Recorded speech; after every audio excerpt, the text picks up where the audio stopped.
Arriver à le dire même quand c'est difficile. L'art oratoire. Épisode 9.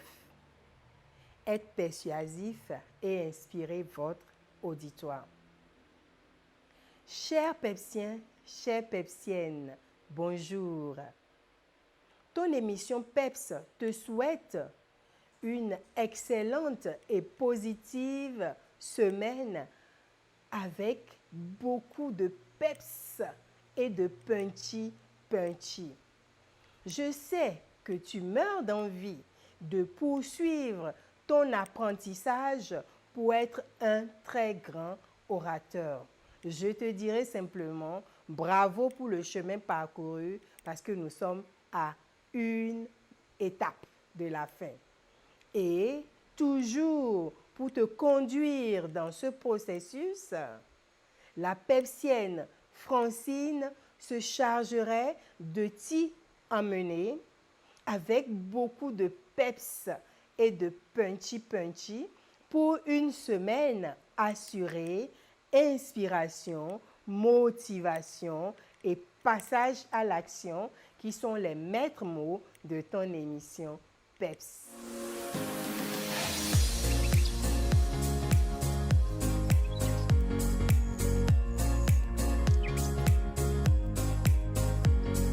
L'objectif de PEPS au travers de cette vidéo est de te pousser à être persuasif, mais également à inspirer ton auditoire. Comme nous le savons, la capacité de persuader les gens en les amenant à comprendre, accepter et à agir d'après vos idées est une compétence précieuse. Vos auditeurs seront plus probablement persuadés s'ils vous perçoivent comme une personne crédible, si vous vous exprimez avec logique et émotion et vous structurez soigneusement votre discours et si vous stimulez leur intérêt. Évitez donc d'utiliser des notes parce que les auditeurs risquent de se douter de votre sincérité, de vos connaissances et de vos convictions. Nous allons voir les différents types de persuasion qui existent.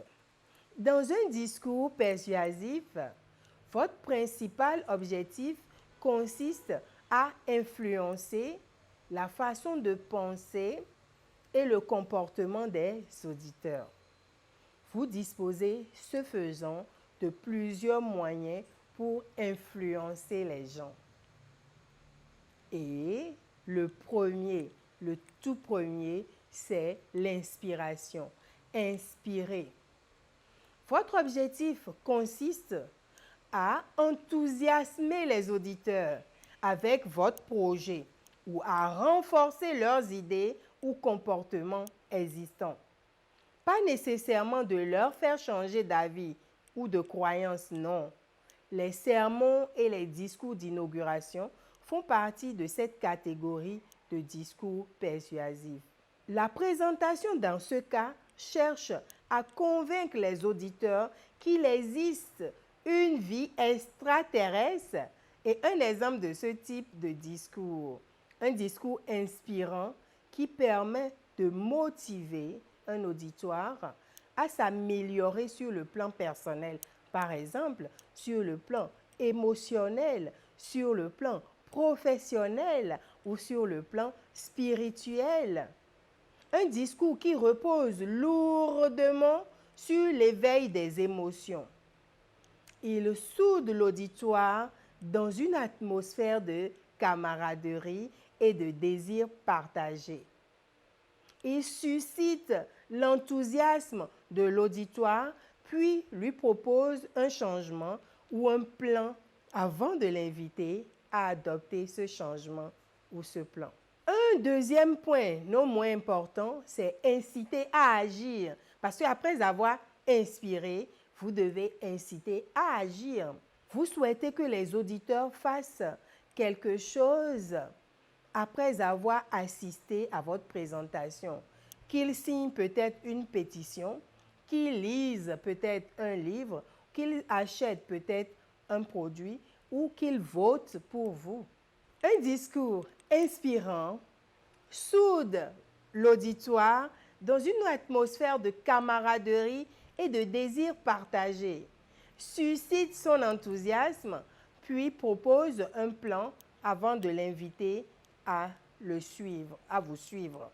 Un discours inspirant repose davantage sur l'éveil des émotions que sur la logique que l'on trouve dans d'autres types de discours persuasifs. Un discours inspirant vise à comprendre les sentiments, les craintes ou les objectifs des auditeurs à cette occasion ou à ce moment particulier.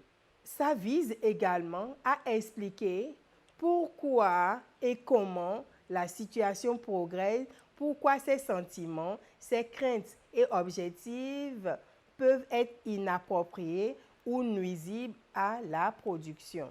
Également à motiver et inciter les auditeurs à adopter des sentiments de valeur et des objectifs plus nobles d'un niveau plus élevé, y compris les avantages de ce faire. Alors, donc, il est très important d'établir un lien entre votre auditoire et vous. Pour ce faire, vous inspirez les auditeurs, vous devez parler d'un désir, d'un besoin ou d'un problème qu'ils ressentent déjà ou qu'ils peuvent ne pas encore avoir identifié. Le psychologue Abraham Maslow, que vous connaissez bien, a identifié, ce faisant, 5 besoins chez les humains et vous les connaissez. Les besoins physiologiques, les besoins d'appartenance et d'amour, les besoins d'estime de soi, le besoin de réaliser son potentiel, le besoin d'accomplissement. Si vous visez ces besoins et structurez correctement votre discours sur la base de ces besoins, vous réussirez certainement à inspirer votre auditoire. Ceci vous amène à faire bouger les choses. Donc, après avoir établi un lien solide avec votre auditoire, votre prochaine étape consiste à expliquer pourquoi et comment les changements se passeront ou pourquoi les attitudes, sentiments, valeurs, problèmes, espérances, désirs, craintes et objectifs des auditeurs peuvent être inappropriés ou nuisibles à la production. Vous pouvez également modifier la façon de le dire. Vous pouvez rendre un discours plus frappant si vous faites des citations, racontez des histoires et des anecdotes pendant votre discours. Utilisez des mots vivants qui permettent aux auditeurs de visualiser toutes choses qui arriveront s'ils font ce que vous leur dites. Il est très nécessaire de le faire. Vous devez utiliser quoi? Les verbes d'action, on l'avait dit tantôt. Les verbes d'action pour transmettre de la puissance. Vous devez utiliser des mots positifs, ce n'est qu'un rappel, pas de critique, pour les encourager à agir. Ceci nous amène donc à voir votre rôle. Les impressions du public sont extrêmement importantes et c'est particulièrement vrai pour un discours persuasif. Bien que le contenu de votre message soit important, il en est de même pour ce que l'auditoire pense de vous. Vos auditeurs doivent vous apprécier, avoir confiance en vous et vous respecter avant d'adopter vos idées. Ils doivent vous percevoir comme une personne de référence, quelqu'un qui a des besoins et des intérêts similaires aux leurs. Ils basent l'opinion qu'ils ont de vous sur quoi? Sur vos connaissances.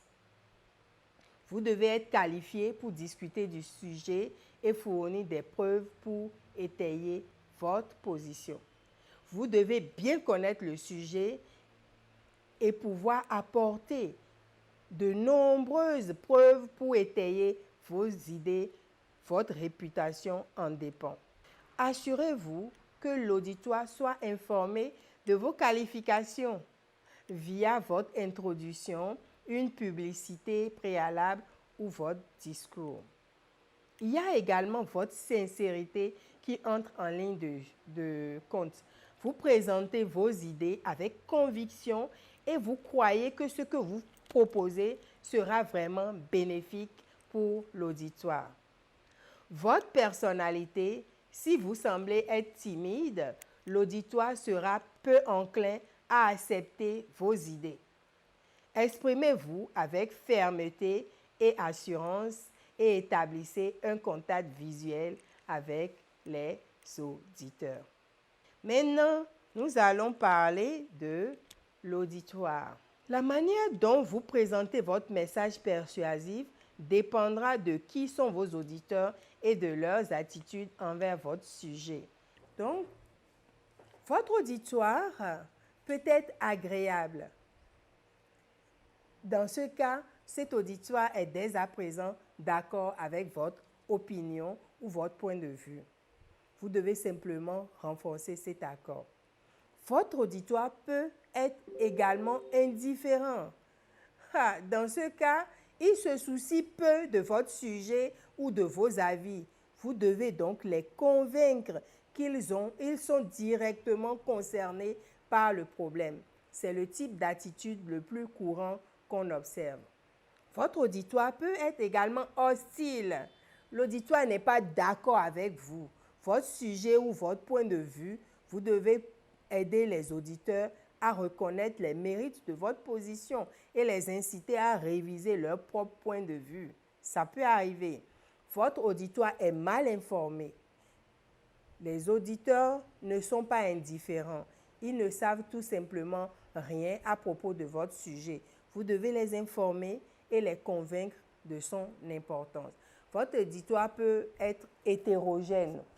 L'auditoire est composé d'un ou plusieurs des types décrits ci-dessus. Donc, on a dit agréable, indifférent, hostile et hétérogène. L'auditoire est composé de ces différentes personnalités et à chaque situation, comme on vous l'a montré, vous devez pouvoir agir convenablement en fonction. Vous devez informer les membres de l'auditoire et les convaincre de l'importance de votre sujet, des mérites de votre point de vue et la raison pour laquelle ils devraient revoir leur position. Mais il y a quelque chose qui est important qu'on ne peut pas oublier, l'importance des preuves. Vous devez susciter l'intérêt des auditeurs, les aider à assimiler les nouvelles informations, leur apporter la preuve dont ils ont besoin pour changer d'avis et les guider vers de nouvelles croyances. Deux autres facteurs exercent également une forte influence sur l'auditoire. La logique. Pour convaincre votre auditoire, vous devez lui fournir des preuves, des sources d'informations extérieures qui apportent des preuves ou qui vous aident à soutenir votre position. Et on revient à ce qu'on a vu tantôt. La recherche documentaire est très précieuse dans ce cas.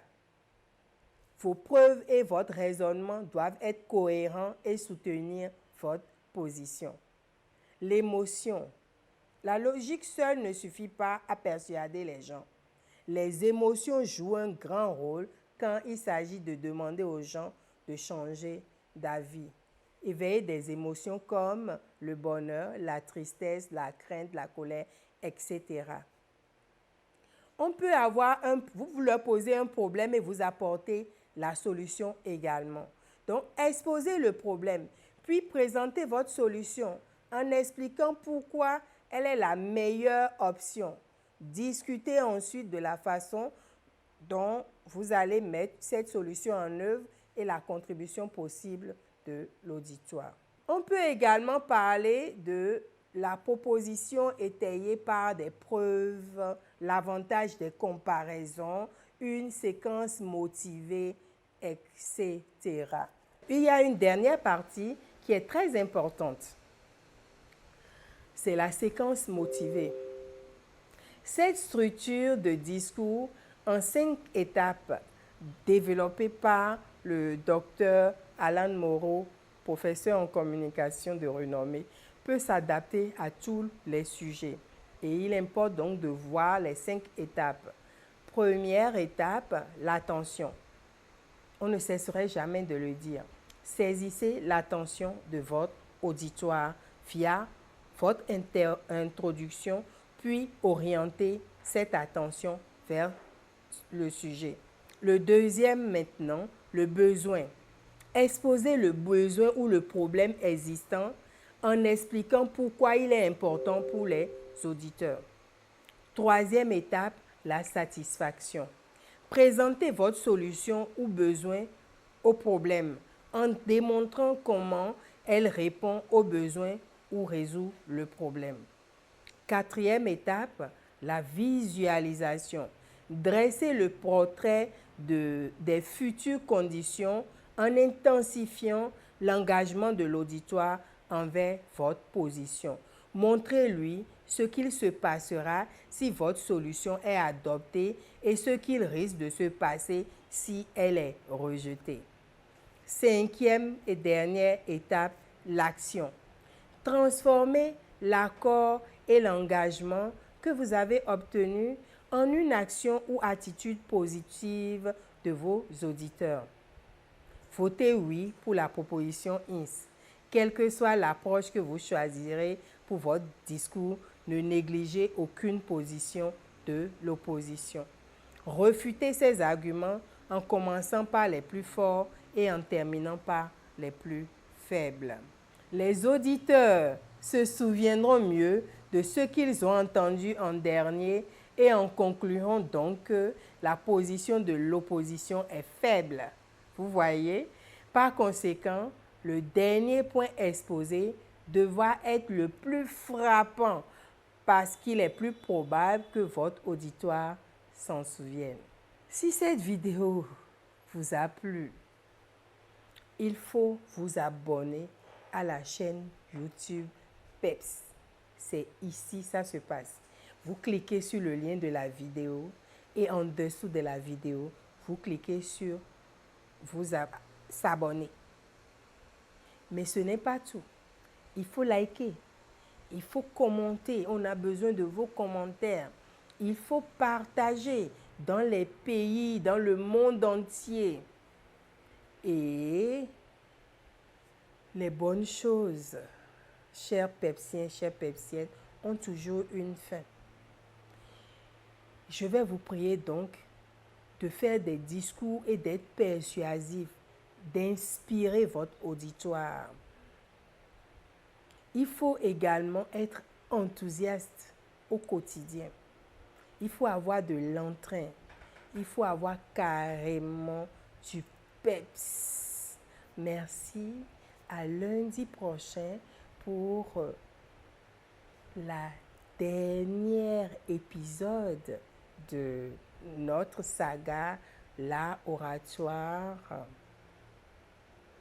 Arriver à le dire, même quand c'est difficile. Bisous.